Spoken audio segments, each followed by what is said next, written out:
یہاں پر جو باپ ہیں جن کی بیٹیاں ہیں جو بیٹیاں ہیں وہ یہ سب سمجھتی ہیں کہ یہ کیا تکلیف ہے. تو مجھے ایک دن ان کا ہاتھ سے لکھا ہوا ایک خط ملا جس میں انہوں نے لکھا کہ یہاں سے مجھے گرفتار کر کے وہ نیب لے کے جا رہے ہیں. اور پھر کچھ چند دن کے بعد مجھے یہ پتا چلا انہی میں سے ایک یہ بیٹھی ہوئی ہے فریحہ جو میری ڈیوٹی پہ ہوا کرتی تھی, اور انہی میں سے ایک آپ لوگوں میں سے ایک سٹاف میں تھی جنہوں نے مجھے بتایا کہ میرے والد کی طبیعت خراب ہو گئی, اور ان کو کیا ہوا ہے یہ مجھے نہیں پتا تھا.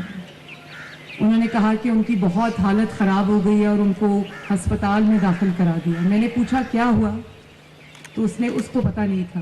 وہ وقت جو میں نے گزارا یہاں پہ باقی وقت آزمائش کا تھا. میں کبھی آپ میں سے بہت سارے لوگ ایسے بھی ہوں گے یہاں پر جو بیٹھے ہیں اور جو یہاں نہیں بیٹھے جو بے گناہ ہوں گے, تو وہ اس وقت میں سوال کرتی تھی کہ میں نے ایسا کیا کیا ہے کہ میں یہاں پر آئی ہوں. پھر جب اس کا مجھے جواب نہیں ملتا تھا تو میں جائے نماز پہ بیٹھ کے وہ اللہ تعالیٰ پہ چھوڑ دیتی تھی کہ اللہ تعالیٰ یہ سب دیکھ رہا ہے. ہمارے نظام انصاف میں کمزوری ہو سکتی ہے, اللہ تعالیٰ کے نظام میں کمزوری نہیں ہے. اور مشکل وقت ہے, میں جانتی ہوں, اچھی طرح جانتی ہوں, لیکن میں یہ چاہتی ہوں کہ اس مشکل وقت میں بھی جتنی آسانی میں آپ کے لیے کر سکوں, جو میں بہتری اس نظام میں لا سکوں وہ میں لاؤں گی انشاءاللہ تعالی. جب میں ادھر تھی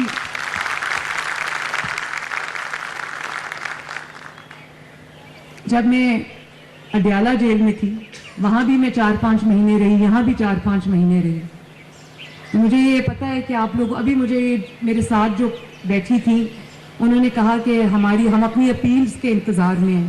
تو میں اس تکلیف کو بھی جانتی ہوں کیونکہ جب میری بیل کا موقع آتا تھا, تاریخ آتی تھی, تو میں انتظار میں ہوتی تھی کہ شاید کوئی خبر آئے. تو پتہ چلتا تھا کہ جج جو ہے وہ 3 ہفتے کی چھٹی پہ چلا گیا. تو مجھے یہ اندازہ ہے, میں ماں ہوں, بیٹی ہوں, مجھے پتہ ہے کہ یہ کتنے کرب کے لمحات ہوتے ہیں. اور میں جب اڈیالہ میں تھی وہاں پہ میری والدہ کینسر کی مریض تھی, تو میری ان سے بات نہیں ہو سکی, میرے والد کی ان سے بات نہیں ہو سکی. ہمارے وقت میں ہفتے میں 20 منٹ ہوا کرتے تھے جس میں سے کٹ کے 18 منٹ رہ جاتے تھے. تو مجھے آج بھی آپ سب میرے ساتھ اس بات کو آپ کو جانتے ہیں کہ میرا فون جب وہ باہر برآمدے میں فون لگا ہوتا تھا تو مجھے 18 منٹ ملتے تھے ہفتے میں. تو میں کبھی اپنے کسی بچے کو فون کرتی تھی, کبھی اپنے بہن بھائی کو, اپنی والدہ کا پوچھنے کے لیے. تو میری نظر گھڑی پہ ہوتی تھی کہ میرے کہیں 18 منٹ وہ ہے ختم نہ ہو جائے. 5-5 منٹ کر کے وہ میں ہفتے پہ ڈیوائڈ کرتی تھی تاکہ میری بات چیت ہو جائے. سب سے زیادہ فکر مجھے اپنی چھوٹی بیٹی کی ہوتی تھی جس کی عمر اس وقت بہت چھوٹی تھی, 14-15 سال کی. تو وہ مجھے بہت اس نے بھی وہ وقت میرے سے زیادہ تکلیف میں گزارا. تو میری جب والدہ کی آخری دن تھا تو میرے والد اس دن کوٹ گئے تھے, تو ان کو وہاں پتہ چلا کہ میری والدہ کی طبیعت خراب ہے.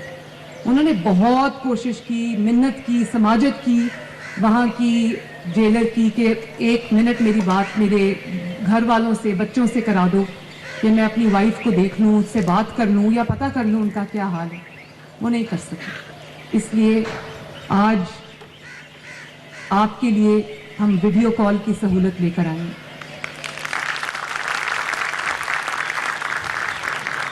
اور میں جیل خانہ جات کے IG صاحب سے یہ کہوں گی کہ اس کو پورے پنجاب کی جیلز میں اگلے مہینے کے اندر اس کو امپلیمنٹ کیا جائے. میں گئی تھی آج دیکھنے کے لیے جہاں کچھ حضرات اپنی فیملی سے ویڈیو کال پہ بات کر رہے تھے. تو میں نے دیکھا کہ ایک ینگ قیدی تھا بیچارہ, وہ اپنی بیٹی سے بات کر رہا تھا, چھوٹی بچی سے, ساتھ اس کی وائف بیٹھی تھی. اور ایک اور بڑا خوش ہو کے, اس کی فیملی بھی خوش کہ وہ ویڈیو کال کر رہے تھے. تو مجھے یہ کافی تو نہیں ہے, لیکن چلیں, جب آپ کو اپنے پیاروں کی یاد آئے, اپنے بچوں کی یاد آئے, اپنے والدین کی یاد آئے, اپنے بہن بھائیوں کی یاد آئے, تو کم از کم آپ کے پاس ایک سہولت موجود ہے. ہفتے میں 2 دفعہ 20-30 منٹ کی, ایسا ہی ہے نا, تو 40 منٹ ہفتے کے آپ کو مل جائیں گے. تو شاید یہ لمحات میں آپ کو کچھ سکون, کچھ خوشی جو ہے وہ میسر آ سکے. میں یہ بھی جانتی ہوں کہ میرے جو بہنیں بھائی بزرگ یہاں بیٹھے ہیں, اپنی مرضی سے یہاں کوئی نہیں آتا. کبھی انسان سے کوئی غلطی ایسی سرزد ہو جاتی ہے, کبھی حالات انسان کو اتنا مجبور کر دیتے ہیں کہ انسان یہ راستہ اختیار کرتا ہے. تو میری پوری کوشش ہوگی کہ میں آئی جی جیل کے ساتھ بیٹھ کے, ہوم ڈپارٹمنٹ کے ساتھ بیٹھ کے, میں اس طرح کا کوئی ایک ہم بہتری اصلاحات لے کر آئیں کہ آپ کو یہاں پر ان دیواروں میں بند کرنا مقصود نہ ہو, آپ کو ایک بہتر شہری بننے میں آسانی ہو, اور آپ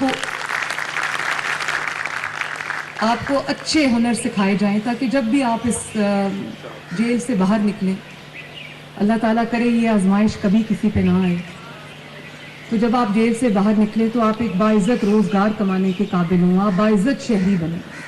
میری یہ دعا ہے اللہ تعالیٰ آپ سب کی مشکلات کو آسان کرے, اور اللہ تعالیٰ یہ وقت بھی ایسا ہے یہاں پر 24 گھنٹے آپ کو سوچنے کا موقع ملتا ہے.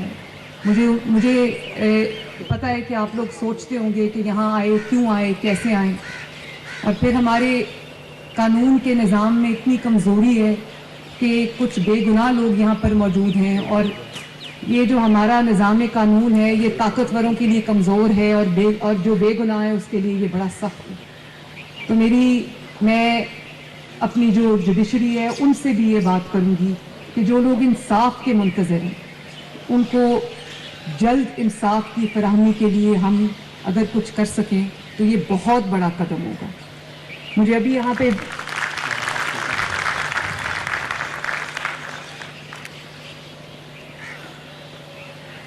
پھر میں ابھی یہاں پر 20 بیڈ کے ہسپتال کا بھی افتتاح کر کے آئی ہوں, اور میں ان کو شاباش دیتی ہوں. انہوں نے بہت بڑا اچھا ہسپتال بنایا جو پنجاب گورنمنٹ کے پاس ہے. ہمارے وقت میں یہاں پر ایک کمپاؤنڈر ہوتے تھے جو بلڈ پریشر وغیرہ چیک کرتے تھے, تو اچھا ہے 4 ڈاکٹرز آئیں گے یہاں پر. ایک چھوٹا سا آپریشن تھیٹر بنایا ہے یہاں پہ, مختلف طرح کی وارڈز بنائی ہیں تاکہ آپ کو تکلیف نہ ہو, اور اگر آپ کو خدا نخواستہ اگر کوئی صحت کا مسئلہ درپیش ہو تو آپ کو فوراً اس کی قریب میں اس کی سہولت جو ہے وہ ملے.